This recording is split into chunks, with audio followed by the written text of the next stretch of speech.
There are some places that few will have the opportunity to hike simply because of the logistics of getting there. This is one of those places 50 kilometers south of Yarmouth, about 30 kilometers west of Cape Sable Island.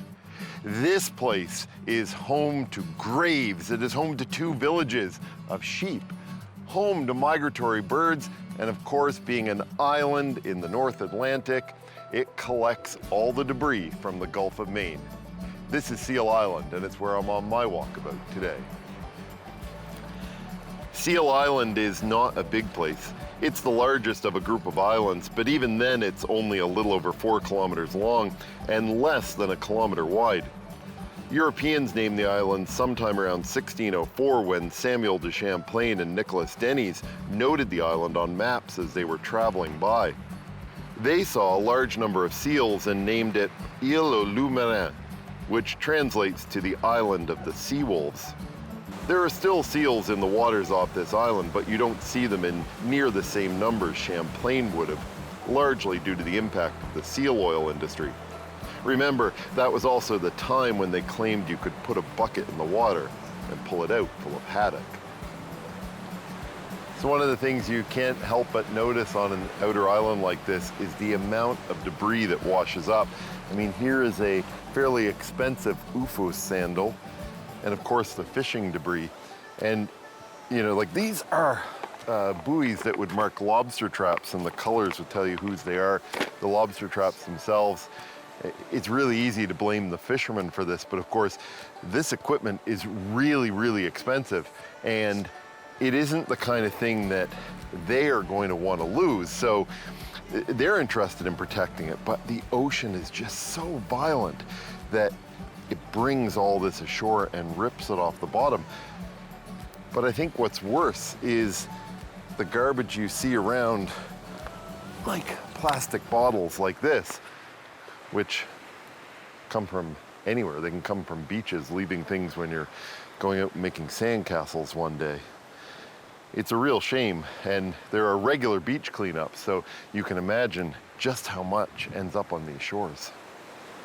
The Nova Scotia Nature Trust now has care of 80% of this island. It's a place that's been popular with birders since the 1900s. Many of the islands off southwest Nova Scotia are under what is known as the Atlantic Flyway. Now think of the flyway as a highway of sorts running from Greenland, following the Atlantic coast and ending up in South America and the Caribbean. Each year, migratory birds travel that route, heading between overwintering and breeding areas. Many of the birds using that route are the original snowbirds, and it's really in many respects where the term that we often so use for people comes from. So it's really neat seeing the sheep standing here by the ocean, and I've also seen them in the forest. You know, it is not surprising because sheep have traditionally been kept on islands off Nova Scotia because it is a place where shepherds can keep their flock without having to worry about coyotes and so forth. And they'll come over periodically through the year and obviously shear them, and they'll take the lambs off and so forth. On this island, sheep were also at one time kept because there was year-round habitation, and it served as a means for both food and wool. On maps, this is marked as Eeyore's house, or the Troll House, and it's just I guess a creation of art, if you will, made up of some of the driftwood that has ended up on the shore.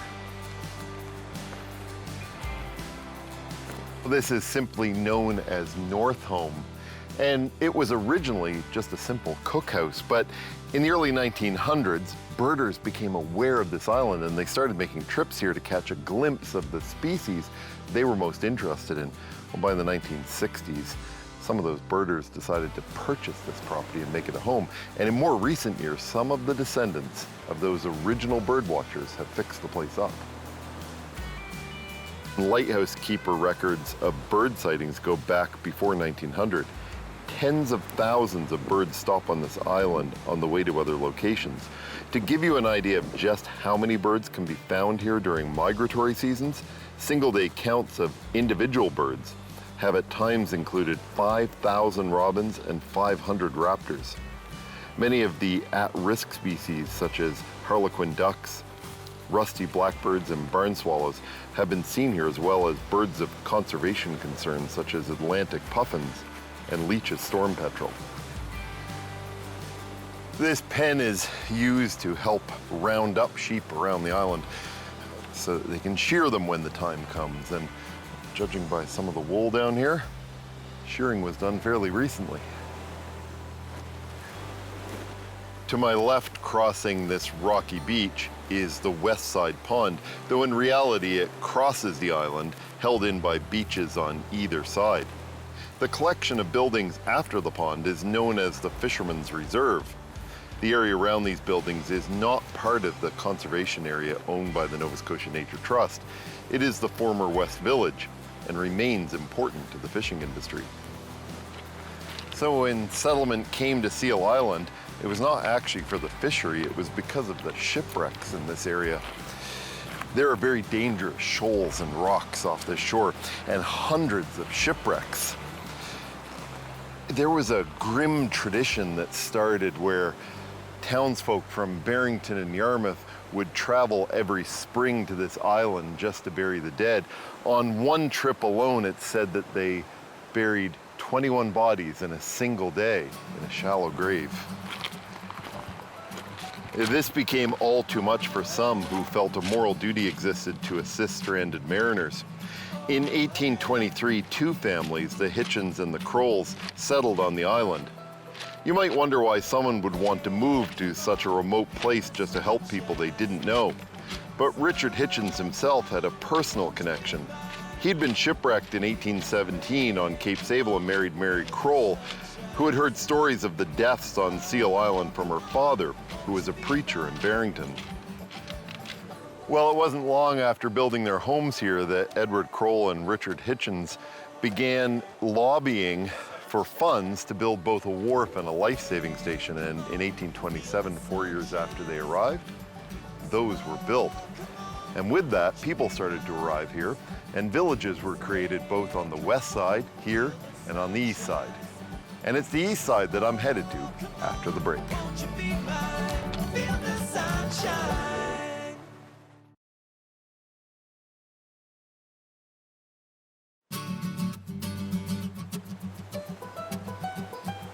Well, here on Seal Island off southwest Nova Scotia, after the first arrivals, a community started to sprout up. Two communities, in fact. Businesses appeared, and with that, all the trappings of life. But this was still a difficult and desolate place to be. There's a story that I would suspect comes from the earliest days of settlement here, of a husband and wife who had to go to the mainland before winter to get supplies. They left their children, who were 7, 9, and 12 years of age. They had planned to be back within about 24 hours. But the winter storm set in early, and they were unable to get back. And repeatedly they tried. Other community members tried to get here. They were really worried about their children. It took until April for them to finally land on this island, and they expected to find their children dead. But there they were, alive, if a little thinner. It took perseverance to live on this island, even for children. Splitting the west and east side is an old road joined by a marshy area, all of which is part of the Nature Trust lands. I'm going to continue my journey to the East Village shortly, but first I wanted to make my way over to Sand Cove. Now, Sand Cove comes by its name. Honestly, on this side of the island, the beaches tend to be a little more sandy. You know, there are so many shipwreck stories I could tell here, and one of them is the Fremont. I think that's a really interesting one. The Fremont was sitting on this beach until recent years, but it has since been broken apart completely. There's nothing left. The Fremont was a flat-bottom freighter that was built to support the Allies following the D-Day invasion at Normandy. It was going to have a second life. It was leaving Halifax in 1991 on its way to the West Indies, where it would have been a freighter there. Well, it ran into rough seas off this coast and broke apart, beached here, and over time just well, turned into nothing. And that is the story of this island, is the shipwrecks. There were so many of them that foundered on rocks all around this place. The Fremont is not the only wreck with a connection to the World Wars. During the First and Second World Wars, German U-boats would search for and sink fishing boats in these waters. During the First World War, the captains of U-boats would surface next to fishing boats and order crews into dories before the sinking. In one story told to CBC, a fishing boat was struck by a torpedo. The surviving crew reached the deck to find the U-boat, which had fired on them, pulling alongside to offer them assistance. Of 100 vessels of any type sunk by U-boats in North American waters in 1918 alone, 35 were fishing vessels. In every case, the crews were given a chance to escape. This was not true of merchant shipping, which was sunk without warning, indicating that fishing boats were intentional targets, but a special kind of target.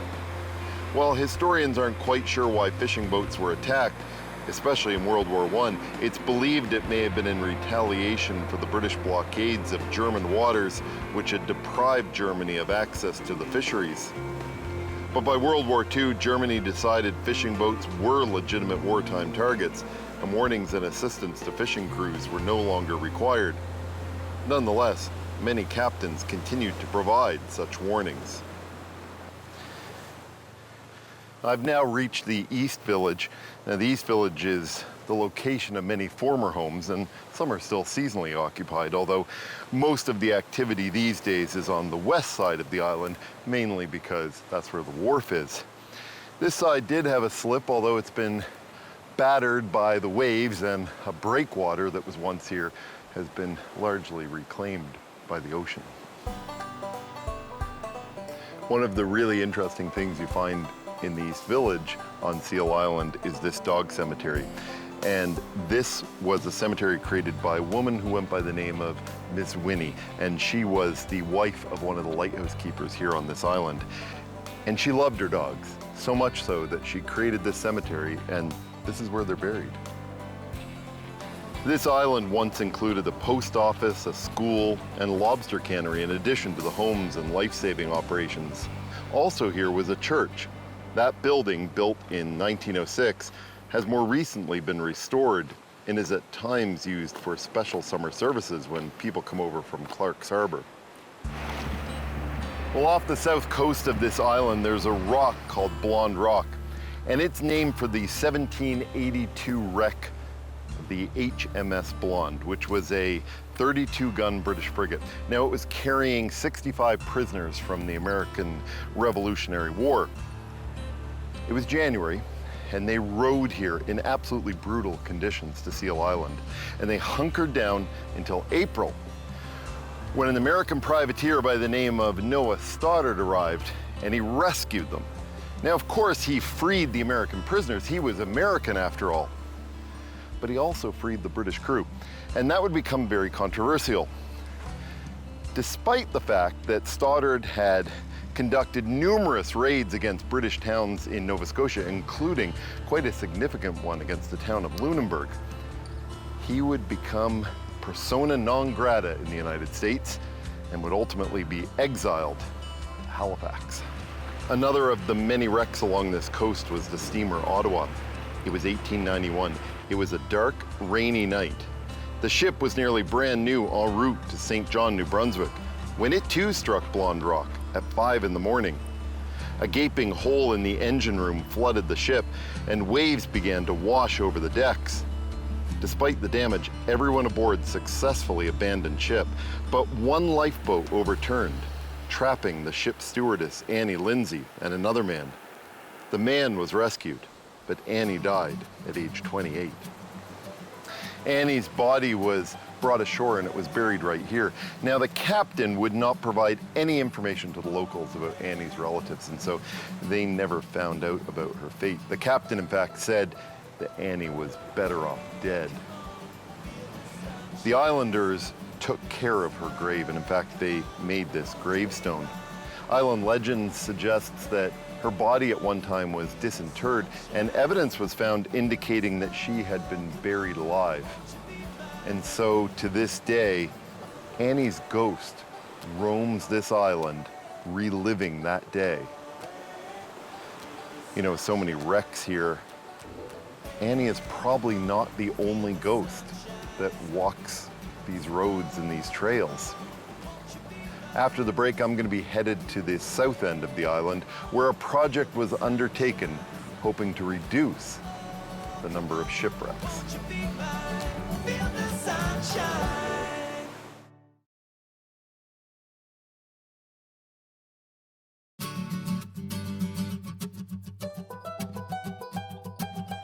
I'm on Seal Island, having started my journey at the northernmost tip. I'm now leaving the East Village, and hopefully in doing so, I'm leaving any ghosts behind me. I've left the conservation lands owned by the Nova Scotia Nature Trust, and I'm now hiking on land owned by the Government of Canada. While this island was originally settled as a life-saving station, its growth was because of the fishery. With more powerful and larger boats which could steam quickly offshore, the benefits of living and fishing closer to the fishing grounds was lost. Having a cannery on an island like this made no sense, and so it closed in the 1950s. Over time, the settlement here was abandoned and people moved to the mainland, or as older generations passed on, the children never returned. The East and West villages have been called ghost villages by news reports over the past 40 years, though that really isn't true. Many of the buildings have seen recent renovations and are used as seasonal camps or occasional cottages. And the West Village is still used by fishermen. Long before permanent settlement came to an end here, in 1830, 7 years after Richard Hitchens and Edward Kroll arrived, work began on a lighthouse. A timber lighthouse set on a stone and mortar foundation. On November 28, 1831, the first light shone out from Seal Island. It would become the 11th lighthouse in Nova Scotia. And on that same night, Richard and his wife Mary would welcome a baby girl. And so would begin a family tradition of lighthouse keepers on Seal Island that would last for more than a century. Being a lighthouse keeper on an island such as this was no easy task. Of course, there was the job itself, tending to the light, the building, the foghorns, and the whistles. But they also had to be farmers and fishermen, tending crops and animals, and ensuring there was sufficient food to last the winter. As we know from the story of the children stranded on the island, getting supplies or people to the island in winter was not always possible. It was a calling as much as a job. The daughter of keeper John Kroll is said to have written that her father didn't take a single day of vacation between 1902 and 1917. This seems to be no exaggeration, as once when he did take vacation in 1901, it made the newspaper in Barrington. In the 1980s, the government began an automation program for lighthouses. By 1986, there were no permanent lighthouse keepers living on this island. Instead, they were working 28-day rotations, much like oil rig workers do. In 1989, construction began on a building that would house automation equipment, remote sensing equipment, and an engine room. On October 17, 1990, lighthouse keeper Jamie Nickerson transmitted the final weather message to Yarmouth Coast Guard Radio, thus ending 159 years of manned lighthouse keeping on Seal Island. Fittingly enough, it was the husband of the great-grandniece of Mary Hitchens who closed the door for the very last time. 1990 also marked the end of year-round habitation on Seal Island. This remains the oldest operating wooden lighthouse in Nova Scotia, the fourth oldest in Canada. There were once many buildings around the 68-foot tall tower, but of the original station buildings, only the barn and a house once used by the radio operator have survived. A duplex that once served as a station keeper's home was torn down, and the engine room, which once supported not just this site but others on the island, was scavenged for timber. There are other foundations of former buildings all over the site, and the rusting hulk of an 1870-era fog whistle boiler remains, wishing for a past time. The lighthouse itself is now only checked remotely on a daily basis rather than continuously, and that's done from Machias Seal Island Light Station in New Brunswick. A replica of the top of the lighthouse now stands on the mainland in Barrington, which is much easier to visit. That building holds the records and memories of this place, as well as the actual light that was on Seal Island from 1902 until 1978. That light was originally intended to go to Ottawa for display, but the local community fought to keep it in the area. This is, after all, part of their history, their story. Even today, that fight continues as they fight to keep the lighthouse itself operating. This lighthouse certainly did not prevent all wrecks. I mean, just look at the Ottawa and the ghost of Annie, which occurred after this lighthouse was in place. But it undoubtedly saved lives and prevented some shipwrecks. And even when there were wrecks offshore, the survivors knew that there would be somebody here to support them when they made it to Seal Island. There have been a number of changes over the years. The fuel has changed from oil to diesel and now solar panels. The radio beacon that once operated here from 1924 has been shuttered. But the fog alarm, well, that still sounds out to warn passing sailors, and the light still shines out, warning fishermen and others of the dangerous shoals.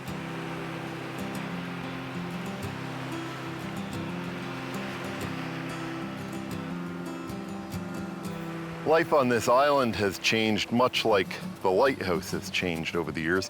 Fishermen now just use this island as a stopping place rather than a year-round place to live. No different, I guess, than the birds who stop here on their migratory path as part of the Atlantic Flyway. I'm nearing the southernmost tip of Seal Island, and that is only 250 meters further north than the southernmost point in Nova Scotia, which is Cape Sable, and of course that distance is always changing, so pretty far south here, at least in Nova Scotia terms. It strikes me that life on this island would have taken a lot of perseverance, but when you read the stories, people seem to have some really interesting times, and they made the most of it. It was a simpler time in many respects, and it reminds me of that old mantra, be thankful for what you have, because if you concentrate on what you don't have, you will never have enough. It's walkabouts like this that always make me feel like I have enough and have a full soul.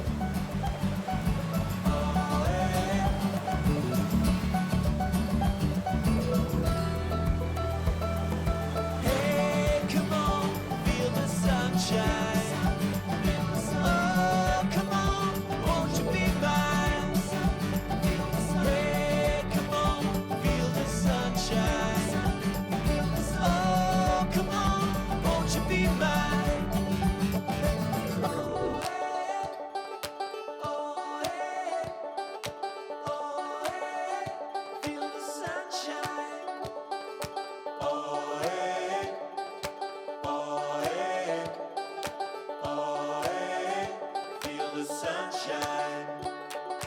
Hey, come on, feel the sunshine.